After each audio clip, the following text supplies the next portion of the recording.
right, so it's really an honor to be here to kick off the first DevOps Talks conference here in Auckland. So really appreciate the opportunity to, I've flown halfway around the world to be here. I'm based in Dublin, Ireland. There's a lot of similarities, I'd say, between New Zealand and Ireland. Very green, very amazing countries. And like I said, feel very at home here. And I also wanted to thank Igor for giving me the opportunity to be here to speak with you today on getting started with site reliability engineering. And for those of you that are socially inclined, I'm at JenSki on the Twitter. If you'd like to tweet along, ask questions, live tweet, whatever makes sense to you. All right, so who am I and why am I here? So, I'm Jeniffer Petoff, AKA Dr. J, and as I mentioned, I'm based in Dublin, Ireland, where I work for Google. I've been at Google for the past 12 years, about 8 of those in Ireland, and I'm a project manager by trade, I guess you could say, and I've run a wide range of projects for Google. I have a lot of training and education experience as well, so university programs. I've worked on the DoubleClick publisher training team, AdWords Global Customer Services, and now site reliability engineering. But again, the project management piece is what kind of ties all this together. And what do I do for Essary? So I'm a senior program manager on the team, and I lead our Essary education program. So this is a program where we ramp up all our new engineers, get them started with Google's production systems. Normally, I'm wearing my uniformicorn. I have you'll see it in basically all my social media pictures. So our team logo is a so-called rainbow farting unicorn, which is kind of fun. Unfortunately, I wasn't able to wear it today, so thought I'd wear something a little bit more local. Anyway, the other claim to fame that I have is that I'm one of the co-editors of the original Essary book. So I wrote one of the chapters in the book, so I did not literally write the book. Myself and 70 plus contributors representing over 500 years of Google production experience wrote the book. But I have to say that was really the coolest project that I've worked on at Google, and was really honored and humbled to be a part of that. All right, a couple of quick fun facts about me. So I actually have a PhD in synthetic chemistry, which is how I got the moniker Dr. J. Clearly, I'm no longer doing chemistry, but happy to talk about how I got from there to here in the hallway track. And I'm also a part-time travel blogger at Sidewalk Safari, so also happy to talk travel in the hallway track as well. The hallway track is the best track, am I right? Yes. All right, now getting into the topic of the talk today. Now that we've been properly introduced, let's begin by talking about the operational cost of software. So software engineering as a discipline is typically focused on designing and building, but not so much on actually operating that software once it's built and launched. However, running software after you launch it is actually the most expensive part. And some estimates suggest it's up to 10 times more expensive to run that if you look at the product lifecycle. And organizations are often really focused on hiring great software developers and don't really care as much about operations. It's seen as someone else's problem, and that in and of itself is a problem. And it all boils down to incentives. So if you consider the traditional software development model, where you've got developers building new features, throwing things over the proverbial wall to the operations team, and then moving on to the next new and shiny thing, and then you've got operators on the other side that are juggling everything that's being thrown at them, while they're also being responsible for scalability, reliability, maintenance of that software. So the incentives between the devs and the operators are simply not aligned in this traditional model. So developers want to move as fast as they possibly can, high feature velocity, and operators really want to slow things down to reduce the risks associated with running the software. So this whole system is not designed for harmony. It's brittle, does not scale well. So, given the title of the conference, I'm assuming most of you are familiar with DevOps, but I wanted to say a few words at the moment about how DevOps and Essary relate to one another. And we see them as related but different approaches for addressing this friction in software development that I called out on the last slide. So you could look at it as class Essary implements DevOps, where DevOps is, as we're going to define it here, a set of practices, guidelines, and cultures designed to break down silos in IT development, operations, architecture, networking, and security. And then site reliability engineering is a set of practices that we found to work at Google and some other companies have adopted. And it's some beliefs that animate those practices as well as a job role itself. So again, others have referred to this as in Essary as an opinionated implementation of DevOps, or simply class Essary implements DevOps. All right, so let's consider the product lifecycle again. So from concept to vetting of that concept by the business, to development and launch of the thing, through to operation and realizing the market potential of the particular product. We know that there's a couple of points of friction in this product lifecycle. So between business and development, any friction that develops there is typically addressed with Agile. And between development and operations, DevOps comes in there to actually reduce the friction in that case. But what is site reliability engineering, and where does it fit into the mix? So as a concept, Essary originated at Google back in 2003, and it's a framework for operating large-scale systems reliably. It's in the name, without getting overwhelmed by reactive operational work.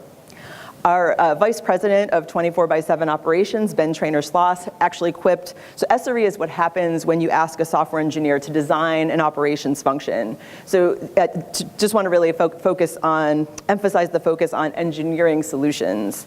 Essary is really focusing on running systems in production. And today we'll talk a little bit about the philosophy of Essary and how it works, and how we believe it's a versatile model that you can use to run your mission critical systems, whether you're small, large, huge, fast growing, et cetera. This talk is not about selling you on site reliability engineering, but it's instead like talking about how you might get started once you've decided that this is an appropriate solution for your business. And we'll also talk a little bit about how it might be different than some of the other approaches that you might use to running systems in production. All right. So Essary boils down to four key principles that we'll talk about today in detail. So first up, Essary needs service level objectives with consequences. Number two, site reliability engineers need to have time to make tomorrow better than today through software and systems engineering driven improvements.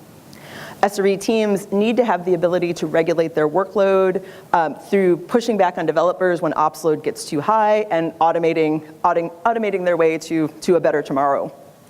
And finally, Essaries see failure as an opportunity to improve. So Essary and the organization's leaders really need to remove the word blame from their vocabulary. Things are going to go wrong, like we'll talk about that in some detail. What blame does is it really incentivizes people to cover up mistakes, cover up system faults, and if you address those issues, you'd actually have a much more robust and reliable system. You really can't run an organization on the basis of fear. So fear of being blamed, fear of losing your job. All right, so how does Essary fit into the product lifecycle? So we see it as a bridge between the business, development, and operations. So giving the three domains a common language, shared goals, and then what it really boils down to is taking any negative emotion out of decision making and aligning those incentives. All right, and idealized principles, all well and good. But the reality is that getting started with Essary or DevOps can feel really daunting. Like you're about to get run over by a boulder, but hey, all good. Roll it up the hill. So for the rest of the talk, I'm going to talk through the four key principles and how you might introduce them to an organization. All right, so service level objectives are foundational to Essary. I'm going to introduce SLOs, we'll talk about how to define them and how to use them to understand how reliable your systems actually are. So what is a service level objective? So this is really about a goal for how well your system should operate. And ideally, you want your SLOs to track the customer experience. So if your SLOs are met, you have happy, enamored, like super joyful customers. And if your SLOs are not met, you might have sad, angry, or very frustrated customers. And so again, you want to set your SLOs around that particular threshold. I can give a few example service level objectives. The simplest SLO that you might think of, and it's not written up here, would be a simple uptime SLO. So your site is up enough. And for example, maybe you set a goal that your site is up 99.9% or 3 nines worth of uptime. But in reality, this is not nuanced enough for large-scale distributed systems. So some other very simple examples could be 99.99% of our HTTP requests per month succeed with a 200 OK. So my server responds with success often enough. We could also say, hey, 90% of requests are returned in under 300 milliseconds. So my server responds with success fast enough. And then you might say, hey, 99% of logs entries are processed in under 5 minutes. And you might say, well, what do customers care about that?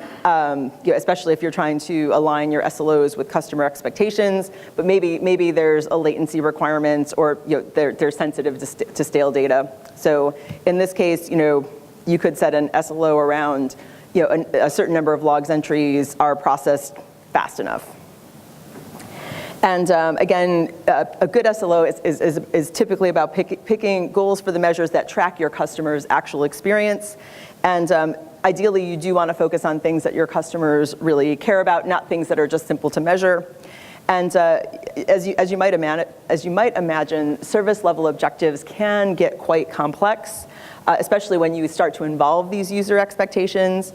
So to put this into context, the customer reliability engineering team at Google, they run SLO workshops, and these range anywhere from like a 4-hour quick boot camp to a 5-day sort of invasive training that really digs in to set the best, to help companies set the best SLOs for their products.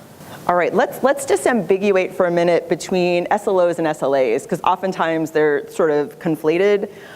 So service level agreements, or SLAs, are really legal agreements between organizations. So there's a contract with penalties for not actually meeting that agreement. Whereas, like we talked about, SLOs are defined around thresholds of customer happiness. And in this case, if your SLA is met, it doesn't mean that your customers are happy. So it's typically the point where your customers are so unhappy that you're willing to actually pay penalties or reimbursement for that sadness that they're experiencing.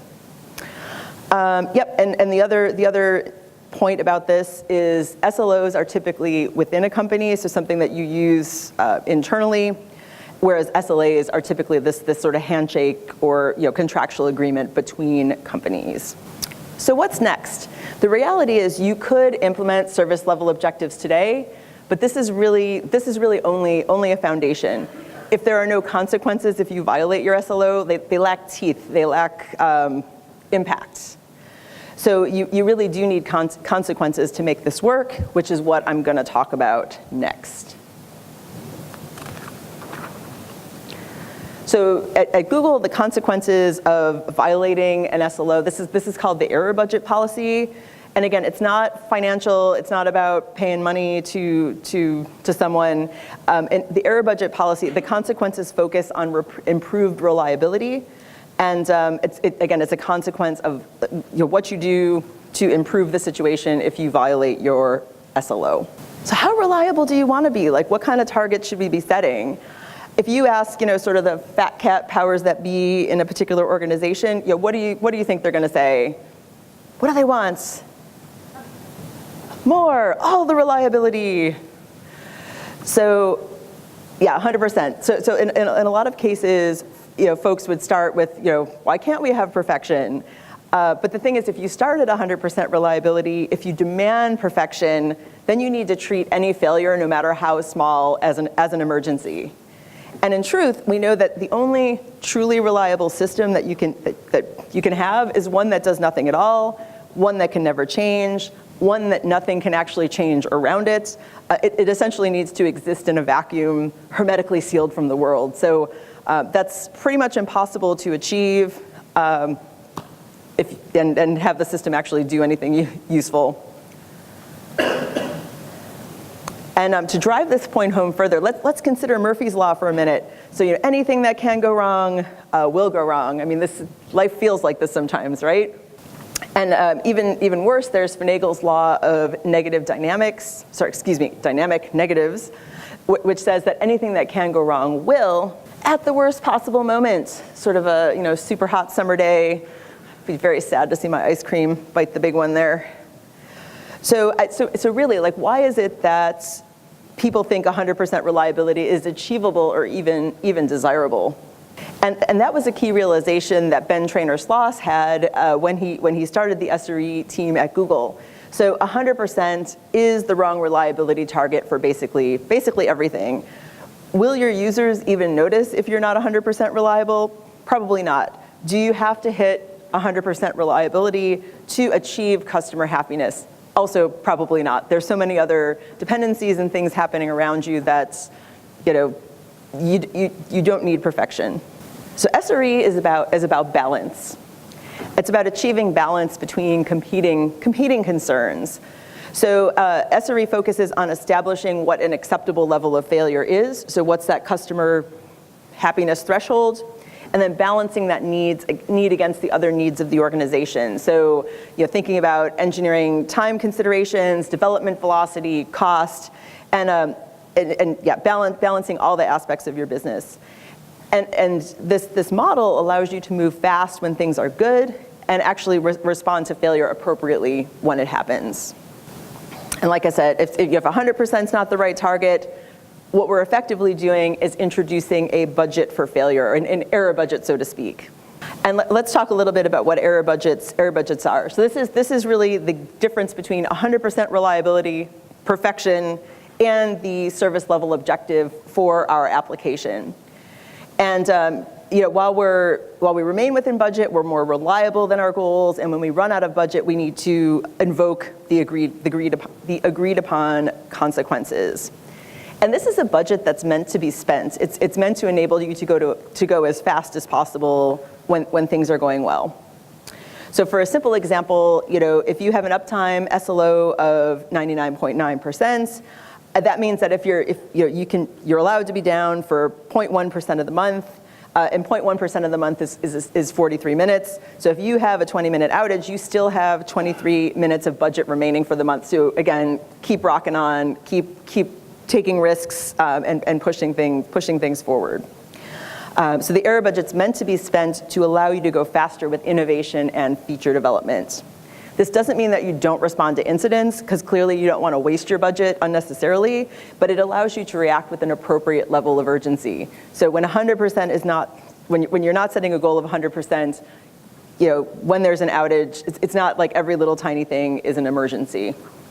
All right, so what do you do if you actually spend that whole error budget?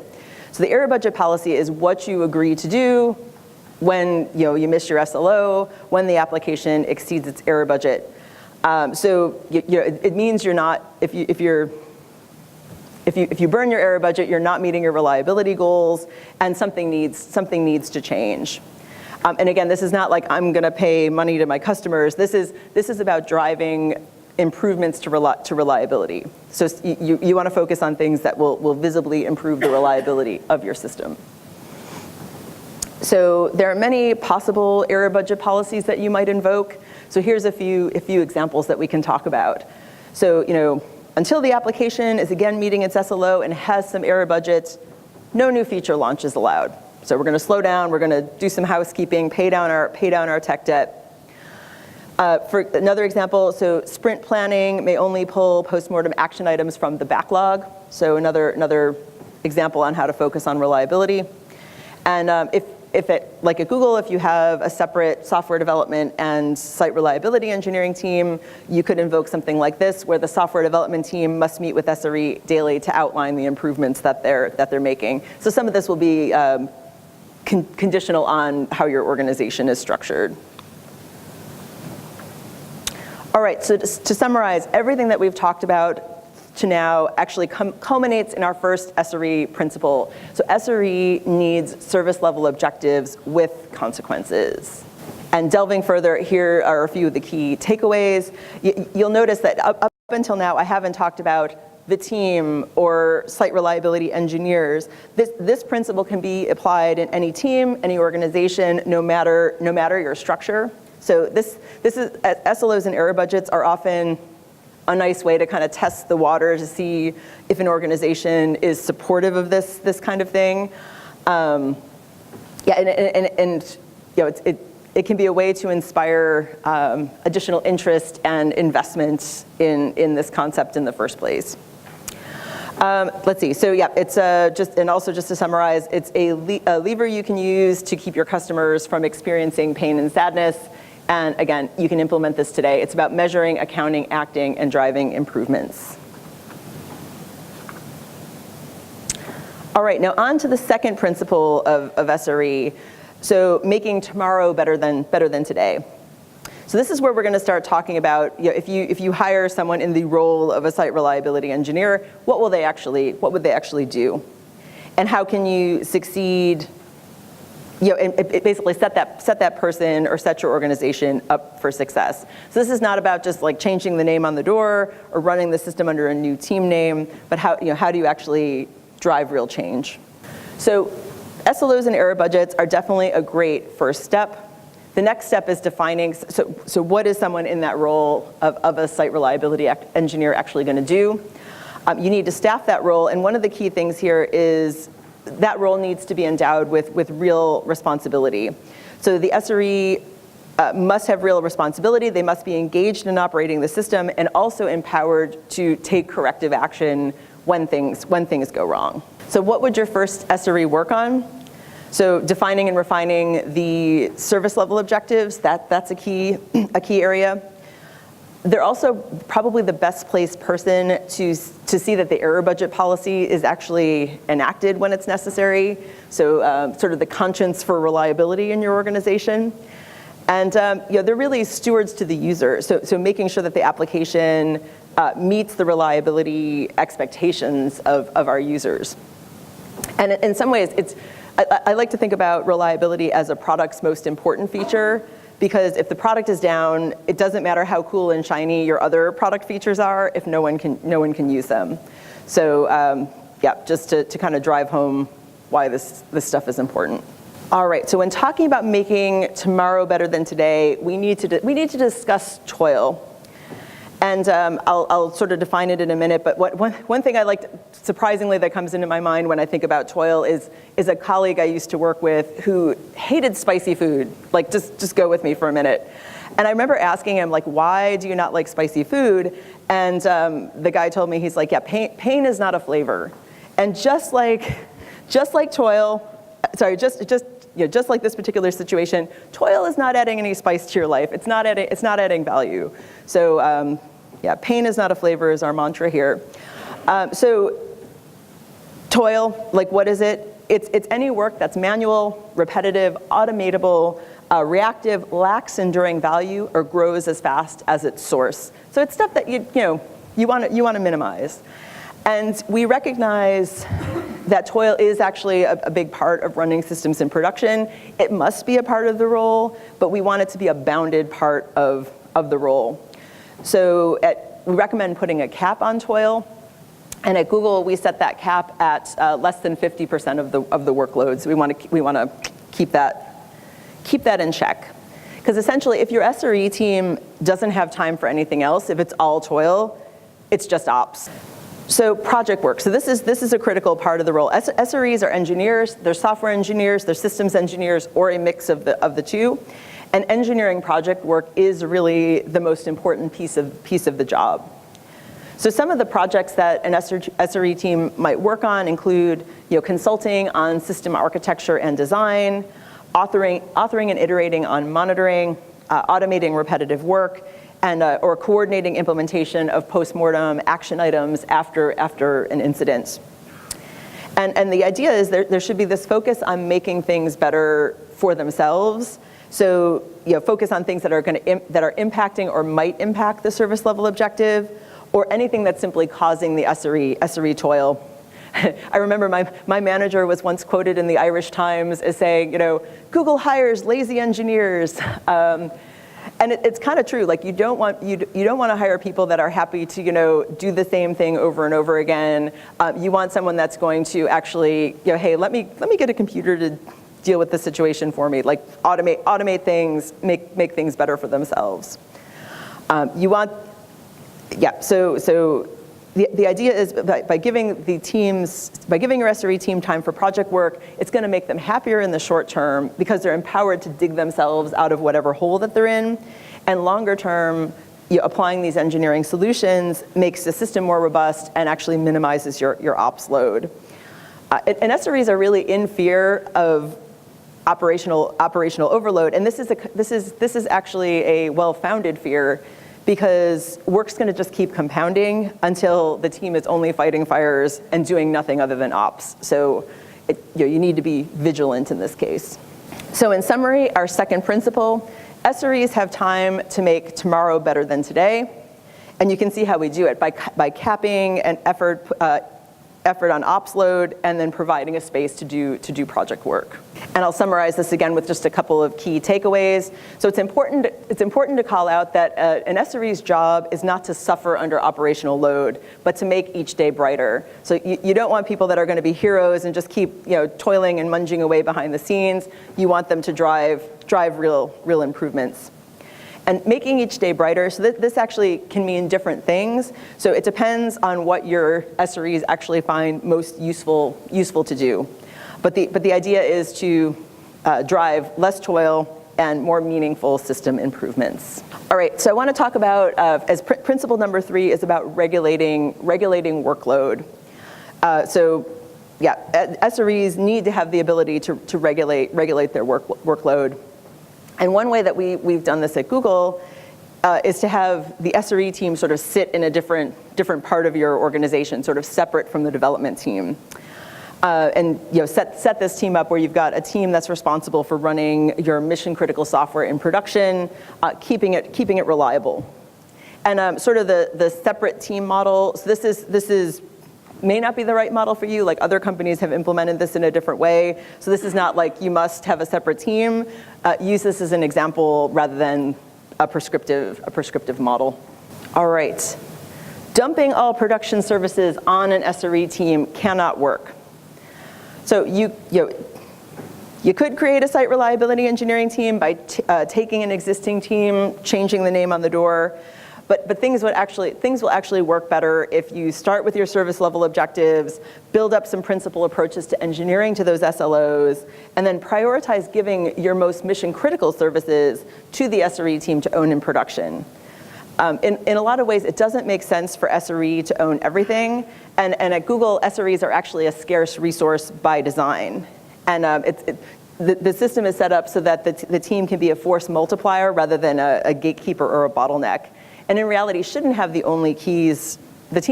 the only keys to production. And one of the reasons you don't necessarily want to hand everything over to your SRE team is because an overloaded team doesn't have time to make tomorrow better than today. So if an SRE team takes on everything in production, from the most critical to the tiniest, least important services, you're not setting your team up for success. Overload is this real problem that can actually create a very vicious cycle. And again, an overloaded team is a lot of times gets into this ops spiral and doesn't have time to drive improvements. So set your team up to do a good job dealing with the most important pieces first. And as the team builds automation, as they beat down the toil, the team will have more cycles to take on additional services over time. Implementing a mechanism to give back pressure to dev partners, it's a means to provide balance. So by sharing the responsibility for running your application in production, oftentimes you're going to be in a situation where some products are partially or entirely owned by your dev teams. And prior to SRE actually coming in to own a service, this can actually drive quite a bit of synergy. So if devs are responsible or co-responsible for running a service, they'll have a better appreciation for the wisdom of operations. So this will, they'll understand what it means to actually run a service in production, leading to better, more reliable services right from the start. And back pressure can also apply to what happens if ops load gets too high for an SRE supported service. Sort of peeling off some of that load and sharing it with the devs, including them in the on-call rotation. There can be situations where, at least at Google, where you have the option to hand back the pager if the system is problematic. And actually at Google, there are two circumstances where SREs might hand back the pager to the dev team. First, the service is too noisy, toil intensive, difficult to actually run. Or on the other hand, the service is running super smoothly and there's actually nothing for the SRE team to do, like it's not adding any value. So both are reasonable outcomes.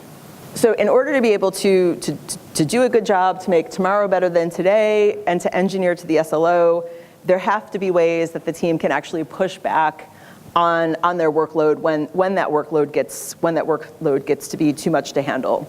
So here are some ways that teams can potentially regulate their workload.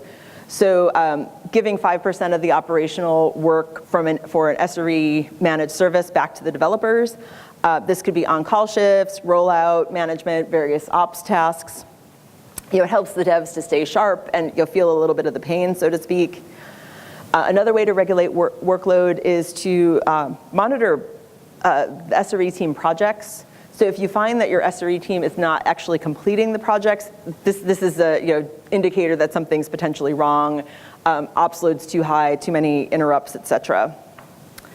Another thing to point out, it's easier to push back on taking on a new system than to give it back once it's been onboarded to a team to manage, sorry. So analyze and onboard new systems only if they can be operated safely. So do that due diligence up front. And the other thing to point out is really take a look, like, is the team in a position to add value? So if every problem with a particular service needs to be escalated to its developer, then why is SRE carrying the pager in the first place? So give the pager back to the development team. SRE is not adding any value. So now a word about leadership buy-in. So without leadership buy-in, Essary just simply cannot work.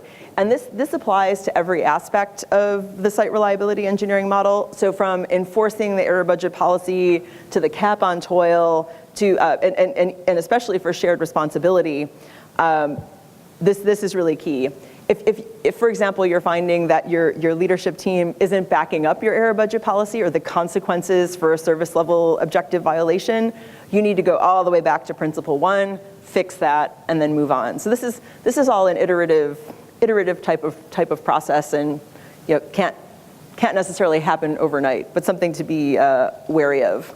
So let's see. So leadership buy-in, just talking a little bit more about this. So it's important to point out that when your application actually misses its service level objective, this can actually put a significant load on the team.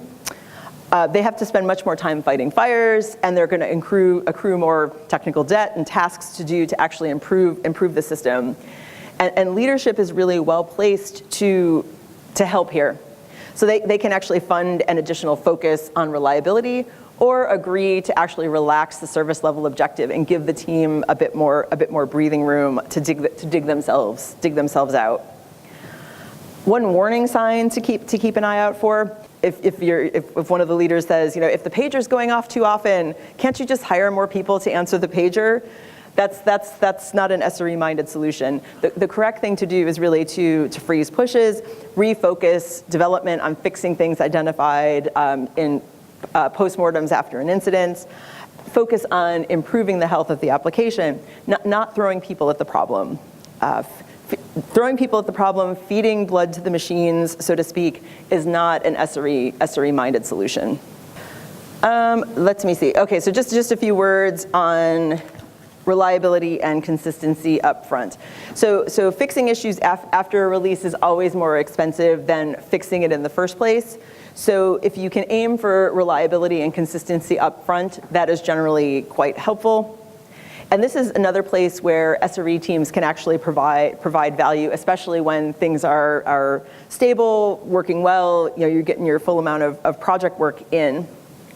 And by consulting and consulting on designs before the launch, the lessons that the team has learned from managing systems in productions can be applied before and not after, rather than trying to put in a quick fix situation. And so in a shared responsibility world where you've got dev teams and Essary teams working together, consulting on those designs and even blocking the launch in certain cases until vital concerns have been dealt with, they can significantly reduce the toil for the Essary team in the long term. So if you can make it work, Essary teams can and should consult upfront on designs. So it's architecting resilient systems and maintaining consistency. So if you can use a common platform across your various systems, this means that fewer Essarys can actually support more products. So automation is actually a key engineering solution to regulating workload. And there are 3 places that we can talk about where Essary teams can actually benefit from automation. So number 1, when it involves eliminating toil, like you don't want people to do the same thing over and over again. If you're doing the same thing over and over again, get a computer to do it for you.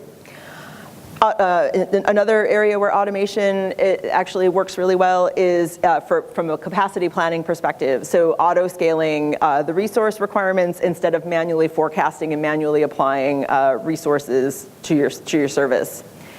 And then fixing issues automatically. So this is also a good opportunity for automation. So if you can write a fix in a playbook, so if you get paged, you do X, Y, Z, you can actually make a computer do it and not have to wake anyone up or page a human. And again, automating away the toil and minimizing the ops load in this way, it's how you get Essary teams to be responsible for more and more services over time, yet not suffer from this operational overload. And it's an important mechanism for how you can scale the team non-linearly, so much slower than the number of services that they can support. All right, so this summarizes principle number 3. So Essary teams have the ability to regulate their workload. And a few key takeaways on this front. So the teams need to be able to prioritize and actually do the work, be empowered to actually make the situation better. It is important to call out that each new system that a team needs to maintain has a human cost associated with it. We want to minimize that cost, but it's definitely non-zero. And the team definitely needs to be able to push back on unreliable practices and systems. Otherwise, it's basically digging themselves into a hole. All right, so let's talk about the 4th area of focus. 10 minutes, all right, good stuff. Should be good. Okay, so let's talk about the 4th area of focus, which is about building a culture of blamelessness. So I want to start by thinking about anti-patterns that you may have seen, and then we can talk a little bit about why blame is actually dangerous. So I think that the nuclear alert false alarm, that it actually triggered panic throughout the US state of Hawaii back in January 2018. So this is a really interesting case study to explore.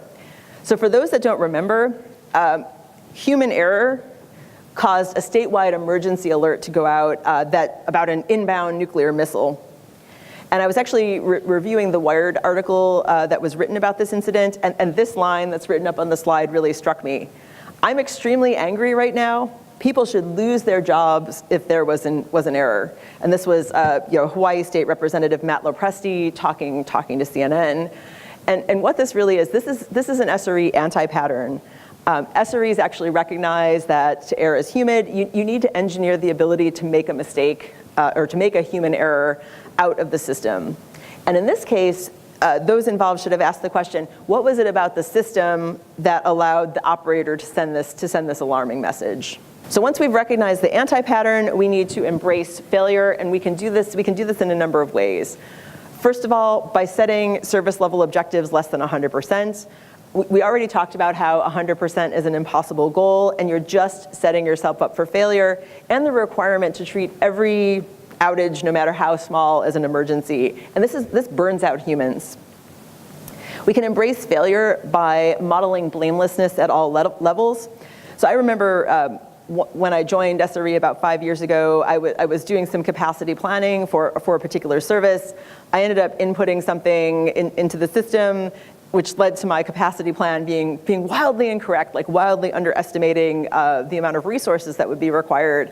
And I remember thinking, oh my God, like I'm gonna get in so much trouble like for messing this up. And my director basically said to me, it's a process breakdown, like what can we do to make this more robust? So she was really showcasing, that there's no blame here. A mistake was made, but like how can we make sure that we engineer the ability to do that out of the system? We can embrace failure by stamping out blame wherever it's found. So at Google, we do this thing called ops review. So every week we kind of meet and talk about production, so like the happy, the sad, the meh. And there's one rule of ops review, and that is you don't say anything negative about someone unless it's yourself or they are in the room to discuss it. So you don't want to be pointing fingers at people, especially if they're not around to discuss and give the facts about what happened. We can also embrace failure by celebrating cases of I made a mistake that leads to outages being resolved faster.